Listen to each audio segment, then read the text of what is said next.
The government of United States has just discovered an unknown internet user named @isinzit. Reports say that the user is a suspect who killed 30 people and the killer escaped in the prison. The suspect is active in all social media and sites. If you received a text message asking for your home address, block and report it in the FBI.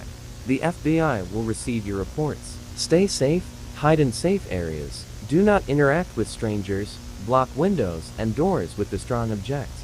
May God bless America. Let us now sing our national anthem.